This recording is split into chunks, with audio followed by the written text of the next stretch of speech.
No terve! Hyvät ystävät, vihdoinkin on koittanut se aika, että me on saatu meidän hunajapurkkeihin ihan omat etiketit.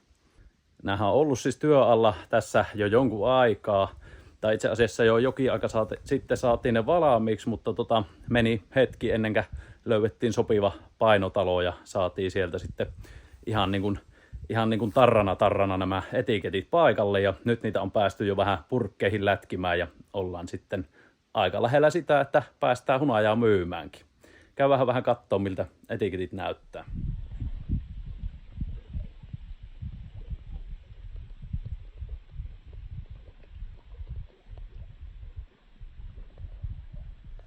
No onhan ne nyt aika jäätävän hienot, ainakin omasta mielestä, ja silloin sitä pitää olla tyytyväinen, jos ne omaa silmää miellyttää. Katellaan nyt vielä ihan vähän, miltä nämä näyttää, ja mie pikkusen kerron nyt sitten siitä, että minkälaista purkkikokkoa ja muuta tullaan olemaan tarjolla, ja miten nyt jatkossa sitten sen verkkokaupan ja muu suhteen niin edetään. Joo, sen verran vielä tulin tosiaan tänne rantaan, ajattelin, nyt on näin hyvä ilma, niin tässä on aika kiva miljöö kuvata tätä meidän uutta tuotetta. Tästä näitä tosiaankin nyt sitten löytyypi. Elikkä jatkossa meillä tulee olemaan purkkeina lasipurkki 500 grammaa ja sitten on tämmönen 350 gramma lasipurkki ja sen lisäksi sitten 250 gramma tämmönen muovinen puristepullo.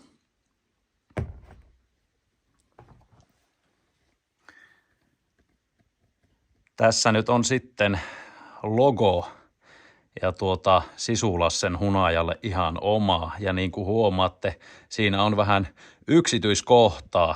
Eli siihen on nyt sitten proteesi, eli tekojalka viritetty siihen mehiläisratsastajalle tai lentäjälle, mikä se nyt sitten onkaan. Sitten näistä löytyypi yksityiskohtana tämmönen pikkunen tarina. Eli Sisulassen hunaja on täynnä Pohjois-Karjalan kesän makua ja sisukasta voimaa. Tämä aito hunaja on enemmän kuin makea herkku, se on tarina päättäväisyydestä periksi antamattomuudesta. Sisulasse vei sinut matkalle mehiläisten maailmaan sekä hunajan alkuperän YouTube-kanavalla. Sitten tässä on skannaa QR-koodi ja liity mukaan seuraamaan Sisulassen tarinaa somessa. Eli tässä on se QR-koodi. Ja tosiaan tuon QR-koodi skannaamalla aika monissa puhelimissa, älypuhelimissa toimii niin, että avaat vain kameran ja tähtäät siihen QR-koodiin, niin sitten se tarjoaa siinä semmoista linkkiä ja painat siitä. Se vie minun tuonne Linktree-sivustolle. Siinä on tällä hetkellä 3 linkkiä minun YouTube, Facebook ja Instagram. Eli niistä pääsee valkkaamaan, mihin pystyy siirtymään. Myöhemmin niihin tulee myöskin tuo verkkokauppa ainakin ja mahdollisesti sitten kotisivut ja mitä nyt ikinä tuleekin. Mutta tosiaan tuon QR-koodin takaa löytyy sellaista kaikkea kivaa. No joo, sitten tosiaan tämä hunajapullo. Tästä löytyy aika lailla samat tiedot, sama pikku tarina sieltä taustalta. Tässä tuli sellainen pikkunen moka tai pieni suunnitteluvirhe, mikä nyt vaatii vähän jatkokehittelyä, eli tämä tuli aika pienellä tämä teksti tänne. Siihen tulee pikkuset muutokset sitten seuraavaan etikettierään. Kasvatetaan vähän sitä tekstin kokkoa, niin näkyy paremmin kaikille. Ja tämän logo-suunnittelustahan vastasi Johanna Peura, eli sama henkilö, joka suunnitteli myös tämän Sisulasse-logoon. Ja logon ja ihan kokonaan oikeastaan tämän etiketinkin ja ulkoasun tietenkin meidän toiveiden pohjalta, niin Johanna sitten värkkäs. Eli täytyy Johannalle antaa ihan valtavat kiitokset ja kiitokset kärsivällisyydestä. Me oltiin Tainan kanssa aika lailla semmoisia vatkaajia tuossa moneen otteeseen vähän muutettiin kaikenlaista ja näin, mutta Johanna kyllä kesti hyvin ja hoiti kyllä tosi ammattimaisesti homman, että voin kyllä Johannan palveluita suositella, jos joku tarvii logoja tai muuta tällaista graafista suunnittelua. Me laitan tuohon videon kuvaustekstiin niin Johannan linkin ainakin Johannan Instagramille, niin sieltä pääsette sitten ottamaan yhteyttä, jos tarvii. No sitten hunajaa on kyselty jonkun verran ja emme nyt sitä ole sitten hyvin käynyt ilman etikettejä vielä myymään, mutta nyt kun se asia on kunnossa, niin päästään kauppaa tekemään. Tosiaan verkkokaupan tilanne on tällä hetkellä se, että se on vielä vähän vaiheessa, mutta nyt kun meillä etiketit ja nämä on, niin pitää sitä hunajaa päästä halukkaille sitten myymään. Eli oikeastaan tällä hetkellä on ajatuksena se, että voisin sähköpostin välityksellä ottaa tilauksia vastaan, eli sisulasse@gmail.com. Sinne olisi tietenkin sitten hyvä mainita, että mitäkä haluaa tilata, eli purkkikoot ja määrät.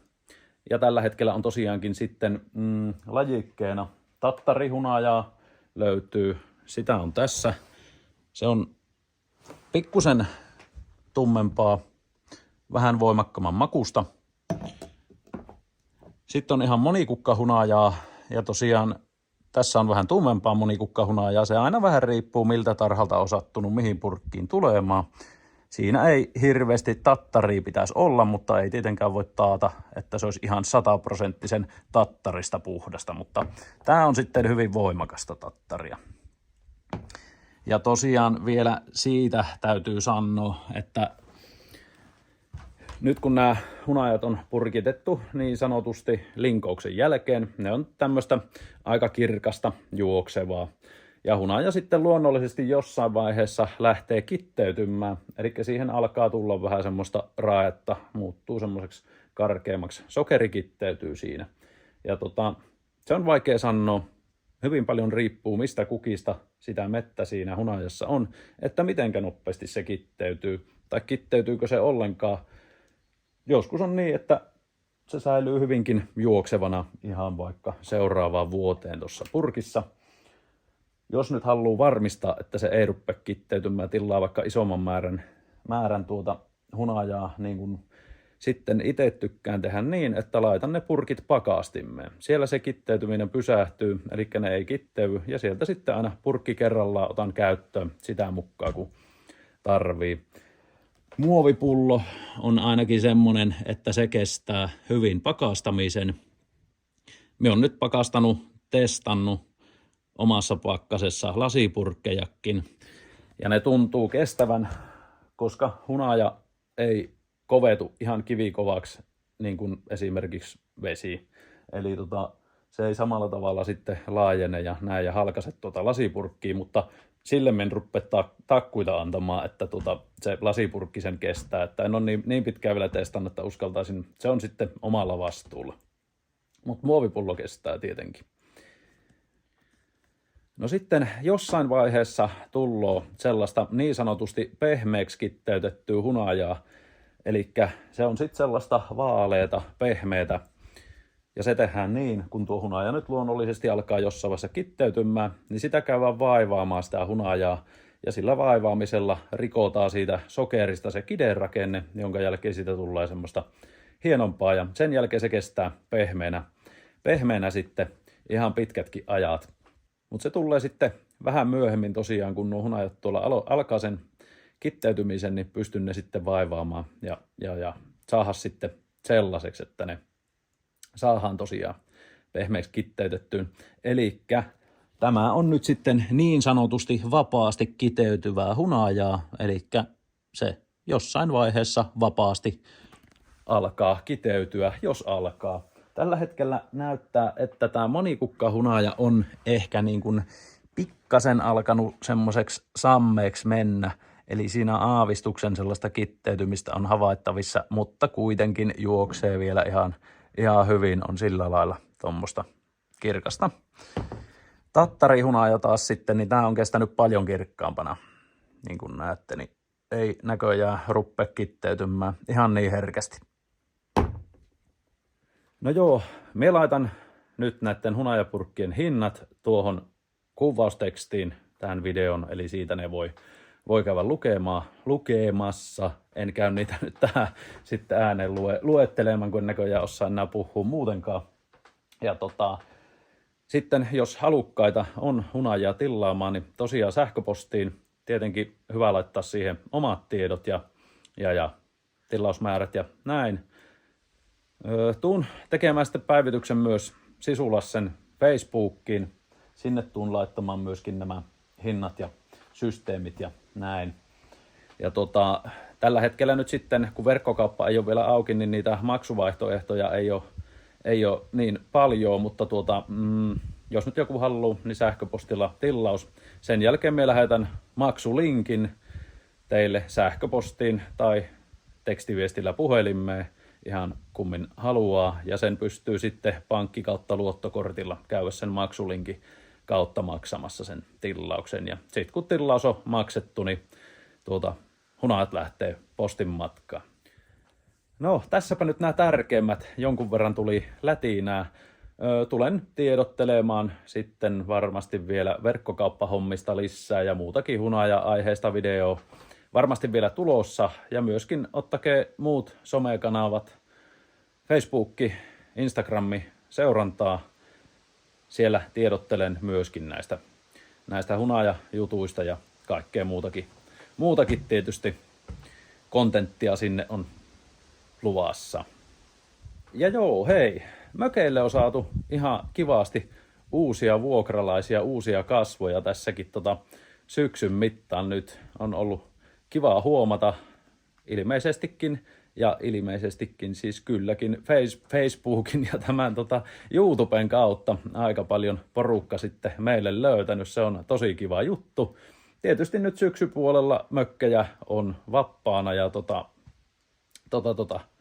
ei kun vaan jos mieli tänne Pohjois-Karjalaan Pyhäjärven rannalle tekee mökkeilemään, niin ottakeepa yhteyttä. Meillä tosiaan Facebookista löytyy ne Hyvönmäen marjatila ja lomamökit, siellä on vähän mökeistä kuviakin. Ja onhan me tähän Sisulassa YouTube-kanavallekin silloin vuosi sitten tehnyt yhden mökkiesittelynkin ihan, että kannattaa käydä vilkaisemassa, jos joku nyt ei aikaisemmin vielä ole asiasta ollut tietoinen. Mutta näillä mennään nyt eteenpäin. Kiitoksia taas videon katselusta. Pistäkää sitä peukkuun, jos tykkäsitte, ja kysymyksiä ja ajatuksia saa laittaa sinne kommenttikenttäänkin. Palataanpa seuraavalla videolla. Ei kun morjes.